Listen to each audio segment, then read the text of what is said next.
Welcome to the Pulse with Peter B. I'm your host, Peter Biancamano. Let's get you to the pulse on everything you need to know. And we are at a familiar spot here in Hoboken because we've been here before. That is the Hoboken Elks Lodge, located at 1005 Washington Street. And we're here for the 2021 City Council at-large debates. And yours truly will be co-moderating. So I have to head inside. But first, we want to thank our sponsors for tonight's show. And that is Manny Rivera for Hoboken. You can find out more information about Manny's run for city council at the link at the bottom of your screen. Augusta and Fran Prisgoda. The Shepherd and Knucklehead Bar and Restaurant, located at 1313 Willow Avenue, and San Giuseppe Restaurant, located at 1320 Adams Street. Highlight reel coming from tonight's debate. We'll see you inside.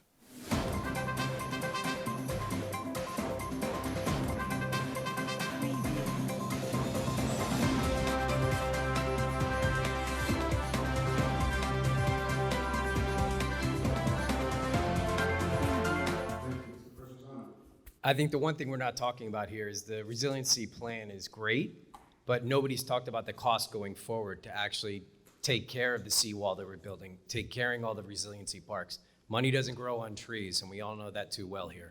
What I'd like to see is the city of Hoboken actually admit we have a problem with flooding from rainwater. I'd like to see the administration stop hiding behind the skirts of the NHSA, who said the other night, well, Hoboken is always going to flood. No, that was not an acceptable answer from them at all. I think it was really helpful that the city hosted last week a resiliency workshop because a lot of information was generated after Sandy to learn about ways that we could be proactive about preventing flooding. And I think the tough thing is there's a lot of turnover at times with the population in Hoboken, and people aren't necessarily familiar with the resources that are there. So continued outreach, providing those kinds of interactive workshops with vendors and talking to NHSA, having them come out and meet homeowners are all effective ways to address that.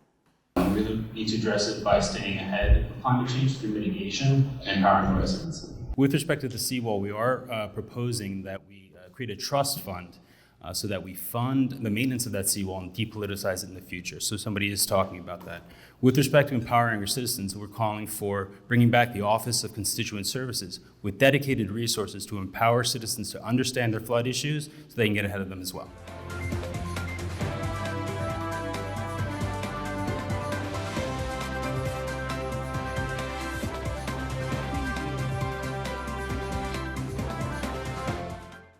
Obviously, sewage backup is an issue that particularly hit the residents in Hoboken in the Henri and Ida incidents.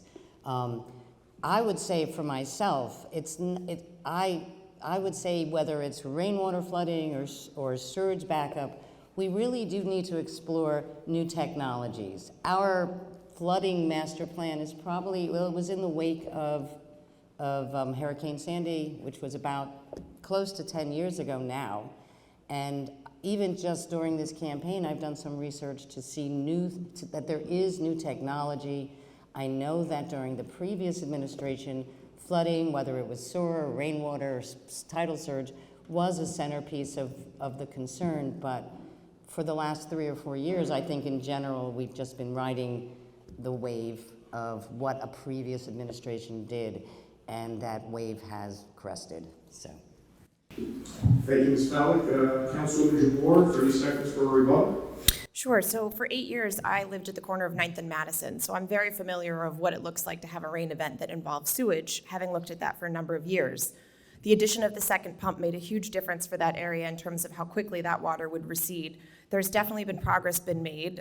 The Northwest Park in particular will have 2 million gallons of stormwater retention.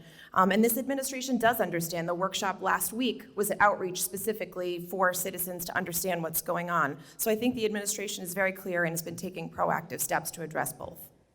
Really, it's about doubling down on what works and then empowering our residents to develop their own personal plans. If you live in Miami, you have a hurricane plan. If you live in Hoboken, I think for the time being, we need to develop our own flood plan.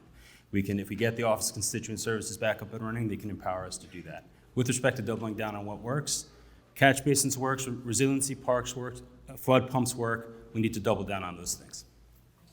Thank you, sir. Mr. Ruffini, your rebuttal. Again, the catch basins, even for a hurricane event, I think that the flooding will be mitigated. And again, I'm not so in favor of relatively small pumps to reduce the time that we're flooded. I'm more in favor of less expensive, larger catch basins. Mr. Romero.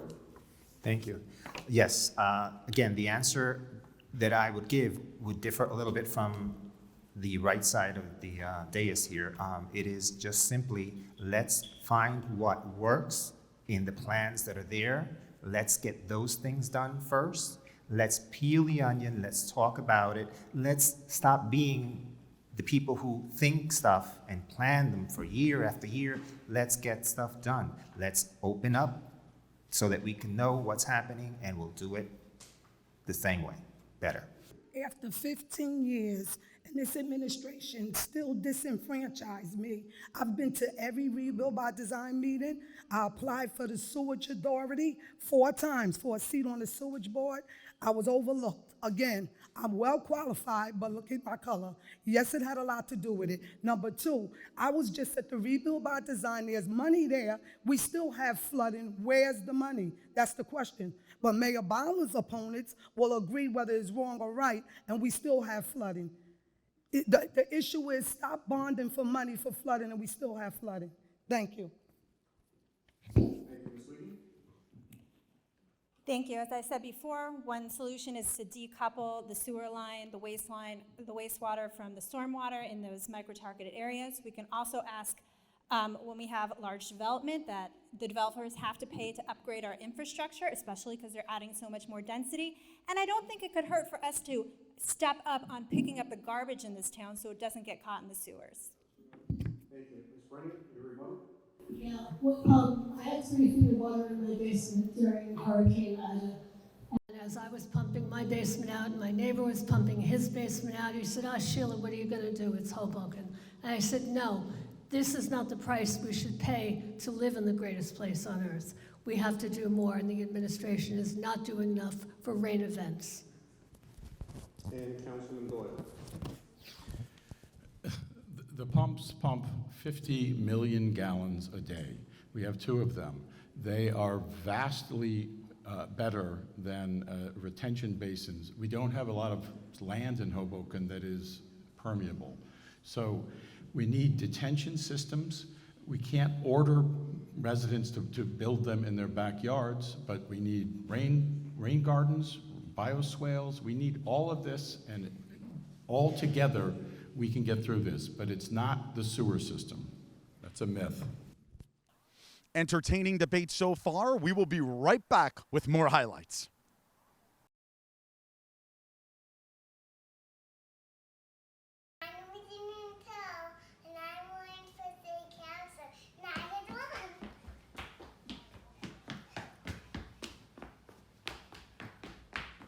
She is Cindy Wiegand and she's running for City Council.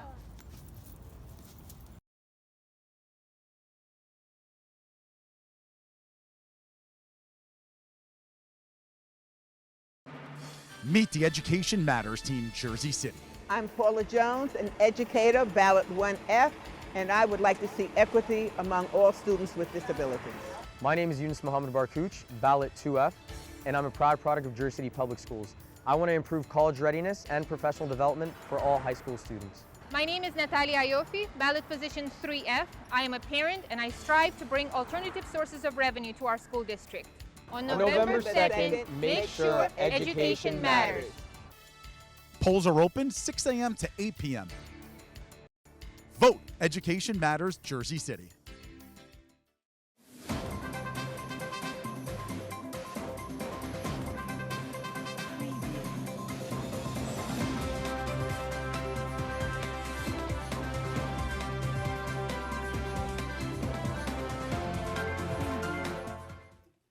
Now I don't have to rush the answer. I think the key here, everybody tends to think about housing. And I think it's something more than that. We have to think about the everyday fees. Everybody in here knows that street sweeper that comes and you have to move your car. And that ticket can set people back, especially people that are struggling to make ends meet. So what I think we need is City Hall needs to move into the 21st century. We should have an app. If we can have an app for those Lime scooters and find out where they are in the geofield, our city should have something where we can know everything that's happening in the city. So ultimately for me, which I'll expand on the next couple questions that are coming here on this, but when you have technology, productivity increases. It lowers costs. It's gonna offer us more things.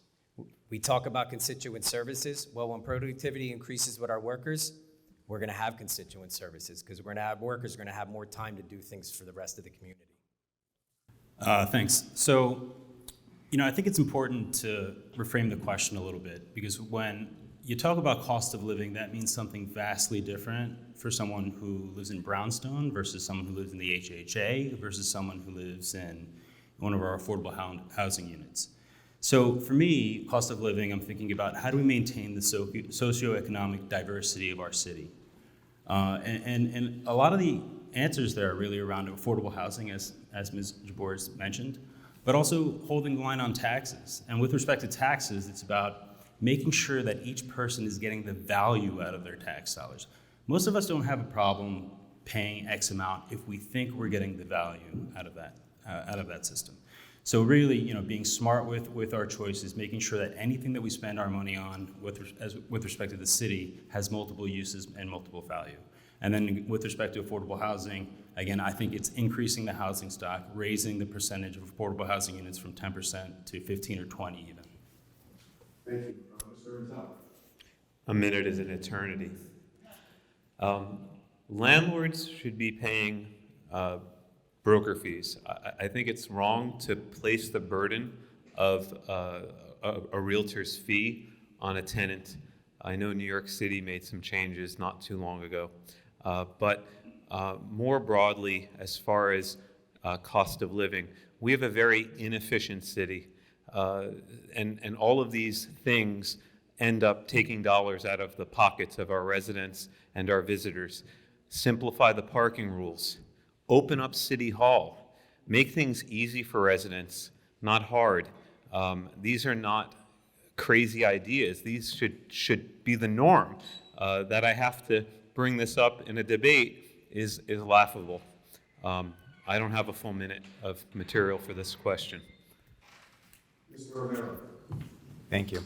Yes, again, the answer would be if we, once again, have all of the information at hand, if we can get the city to always maintain a balanced budget, that way we can keep the taxes maybe a little bit lower so that the people who live here, who are lifelong residents, don't get priced out, and we have more affordability and more, like I say, a subsidy perhaps for the people who live in other parts of town that need a hand up. Not a handout, a hand up. And I believe that if we could lower the taxes and we can keep the quality of life in the sense of having people always know what they're going to pay, and like the other candidate said, let's keep it simple. Let's make the people hear the options that are available to them when they come to the city, and those that live here, long lifers like me. And that way we could hopefully have a better city that nobody has to leave and could enjoy from each side of town. So I think the major thing to think about when cost of living is affordable housing, and that's an issue that I know is near and dear to a number of people on this stage.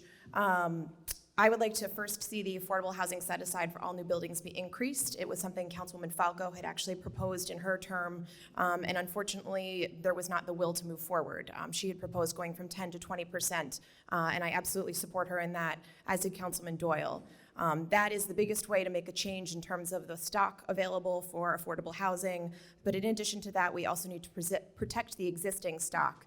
So I'm happy to have supported, as part of this year's budget process, an expansion to the rent control office. I'd like to see us get an inventory of the universe of rent control apartments that are in the city so we can have a better understanding of what we're working with to start with.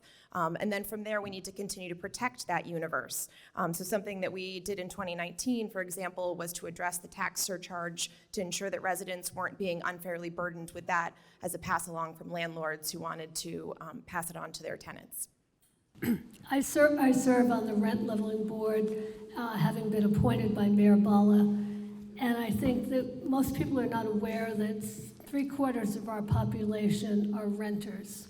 I was appalled when the administration cut the staff of the rent leveling office from several people to just one person almost 2 years ago, making it all but impossible to properly administer our ordinance and provide landlords and tenants with the information they need in order to avail themselves of their rights and to understand their responsibilities.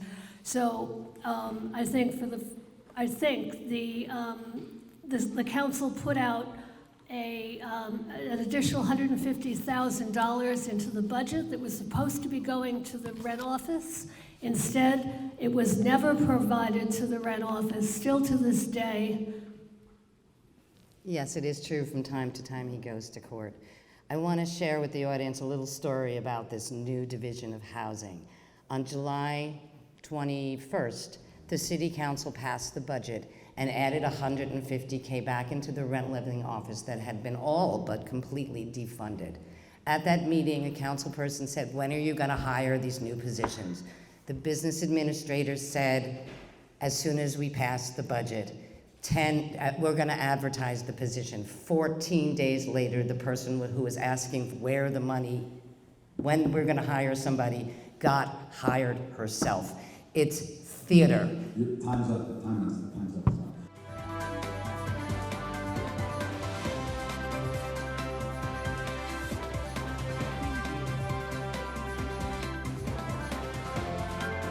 Holding the line, I think we have to understand a little bit about our budget, and we often think that the budget is largely just discretionary spending, wonderful things that we're, putting out on the streets. But 74% of our budget is made up of compensation for our public safety officers, whether it's police, fire.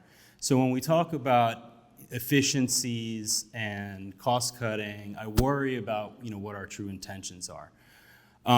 Now, with respect to going back to the value per tax dollar, I think we do have to look at how we modernize certain of our functions.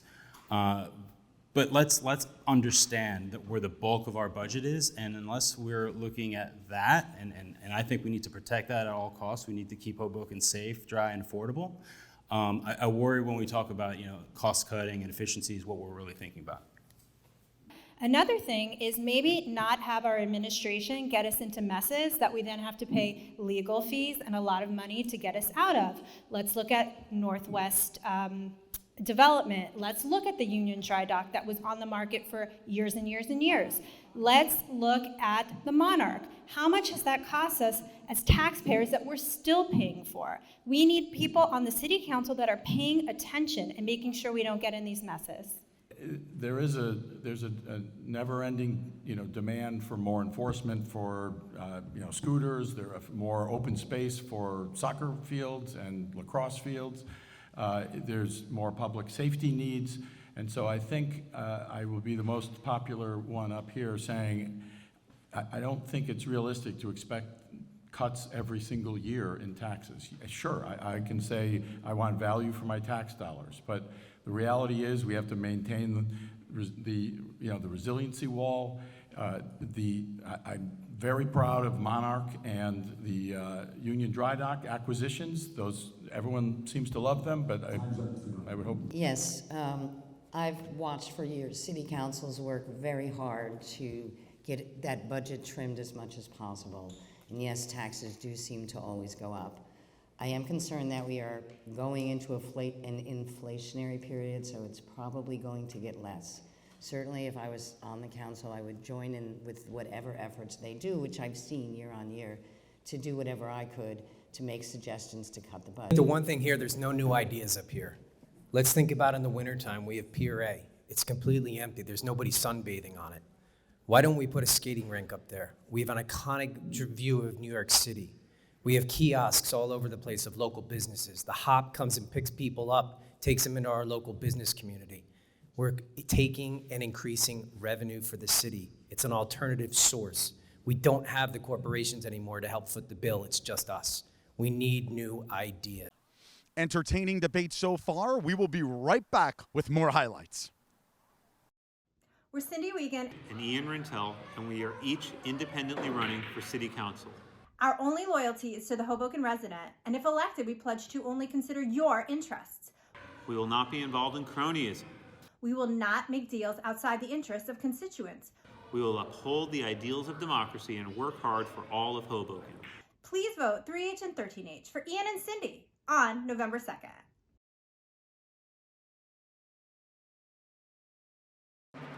Meet the Education Matters team, Jersey City.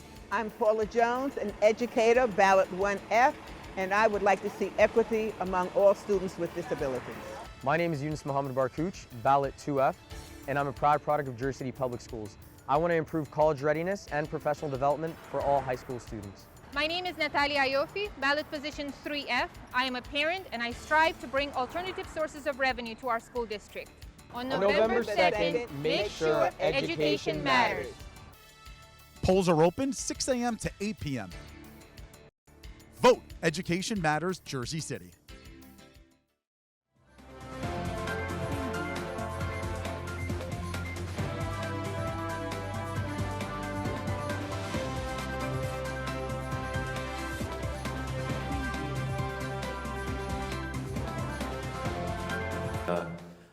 I'd like to see these city bike stations. I'd like to see more of them, but maybe we can put them on sidewalks and places that they don't just take parking spots needlessly. Granted, I am not going to say that never use a parking spot. Parking spots can also be used effectively for city bike, just it seems so many places, in fact, 2 right around my business, where we could have put the city bikes so that they didn't eliminate parking spots, but we did it anyways. So it just doesn't seem like things are being well thought out. Mr. Rivera, 60 seconds. Yes, transportation, another topic that it's very complex, but I trek around the city mostly because I walk everywhere and I walk with my cane. So for me, the purpose of transportation for the flow of traffic, when you cross the street, there should always be a little bit extra time on Washington Street because crossing it is like a hop that you have to go through really, really fast. I would like there to be, if there is a study already, maybe look at it, revamp it, and see how we could stop the congestion. That I've found both as a resident and out on the campaign trail is that pedestrians often feel like they're put at the back of the conversation when it comes to transportation. I think we need to put them at the front yet again. Looking at the Vision Zero plan, that is the way most people travel through town, but the Vision Zero plan doesn't seem to have taken families, seniors, people with mobility issues into consideration. It is clearly written by outside consultants who don't understand the nuances of what it is to live here. I agree with the goals of Vision Zero. I just think we need more pedestrian advocates to go through the final plan. Where are we putting these roundabouts that are suggested, these special delivery vans that are smaller? That's just gonna raise our cost of living. There's so much in there that I just think we need to revisit and have people from Hoboken talk more about the final product and really buy in and focus group about the final product. That's where market research comes in. Dialed into a recent city council meeting, and a paid consultant was making a presentation on parking and how they were going to solve parking for Hoboken. He said, okay, the first step to solving the problem of parking is to change the perception that we have a problem parking in Hoboken. So we've thought about it and we've come up with a slogan for you. And here it is. We've got a spot for you. Excuse me, my head exploded. We paid somebody to come up with a slogan and tell us the first step was to change the perception. How about fixing the Parking problem. There's unused capacity in our municipal garages every single night. People should not have to drive around for hours looking for a spot. I park in a garage because I can't cope with parking on the street. We have to do better. Thank you. The city issues 15,000 parking permits to residents, allowing them to park on the street in 9,000 parking spaces. So you're starting with a musical chairs game. Now, some portion of those are people who already have parking spaces and just want to have the ability to shop because the parking permits are very, very reasonably cost. This 2 years ago, a year ago, we raised the parking permits from 15 to 52. I think it should be more, and people with needs can be exempted, but we need to, the parking master plan says we need to get the cars into the garage that Ms. Brennan just mentioned, and we need to build more municipal garages on the periphery of the city so that people who don't need their cars every day park them, leave them, and the permit fees can help subsidize that. When there's 60,000 people living in 1 square mile and there are 9,000 parking spots on the street, but 14,000 permits issued, you have a problem. And no one's going to be able to solve that with one answer. So it's going to be a combination of factors that we need to continue to invest in. When I ran for office 4 years ago, my vantage point was pushing around a stroller in the city, and I was very nervous about the safety of my family walking around the city. Pedestrian safety continues to be something that I care very deeply about, and being part of the Vision Zero initiative, I think is an investment in this administration, knowing that that's important to the residents. I know that the HOP has been very successful for families in particular. I hear very regularly that people are appreciative that it is now free, that the app generally works well, but I do think we need to continue to expand that service to the city, make it easier to find in terms of signage on the street, and expand that to weekend service as well.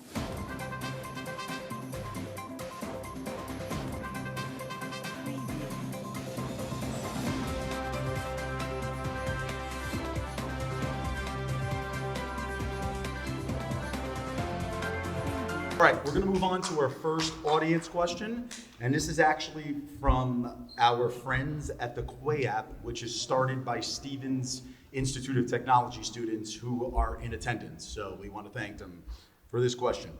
What will you, and the first person to answer this question for 60 seconds is Ian Rintel. What will you do to encourage more small businesses in Hoboken? Ian, 60 seconds. That's a tough question for me. As the only small business owner on this dais, the first thing I would do is make some simple steps on the city's website. They're more complicated than they need to be now, but simplify those steps. I would limit how long the city has until it inspects a build out, because right now I think on average for a new business it takes about 7 or 8 months to get the business opened in Hoboken, and I feel like that's about twice as long as it should be, maybe more than twice as long. It really is hard to have a business in Hoboken. The parking also makes it hard, but we already talked about parking. I mean, I've been through this several times, or at least twice. So yeah, we could do a lot more for businesses in Hoboken. Thank you. Mr. Rivera, 60 seconds. Yes, I would start with cutting the red tape, making it a little bit more easier to navigate to open a small business in Hoboken, and then probably the city should be able to have outreach towards the new business owners and let them know what they can get from the city in the sense of their help, lowering their fees, and possibly, hopefully, getting them to hire folks from town. So that way we can cut down on cars coming in and they could just maybe walk home or use one of the hops and possibly see them coming because there's signage where you can get one and not always look at an app because you don't always have an app. I don't know how to use technology and people look at me funny, but yeah, there are people who are not that great with all of those things. So if you could help the businesses by cutting red tape and have an outreach for them to have more information as how they could work with the city. This is a topic where our closed city hall and our lack of transparency and lack of technological infrastructure are really challenging. I've heard from constituents who needed to get a CCO and they simply couldn't get in touch with anyone. No one would answer the phone. When someone did answer the phone, they sent them to another office who said, "Why are you calling my office?" We need to decide we're going to be the most business-friendly city in the country and then live by what we say. We put steps up transparently to what the woman next to me, Ms. Waiters, was saying, that like you had to know somebody. People still feel that way, that you have to know somebody. All the steps should be up there for people to see. They should know where they are in the flow. It should not be a mystery. Things in Hoboken should not be a mystery. We're a small town. We should also have, thank you, signs that are less confusing for parking, signage that lets people know where to park if they're visiting. They do this in towns like Morristown. When you go there, you know where to park. You don't get confused. You don't get a ticket. It's easy as that.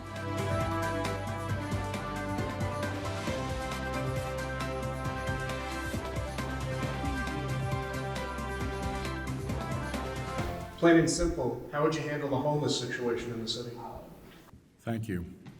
I recently met Pastor Gary, who is the pastor at St. Matthew's, which has a lunch program for the homeless, and we were discussing this very complicated issue. And it's there are certain myths about it, about how the homeless are coming to Hoboken because they can panhandle more money here than someplace else.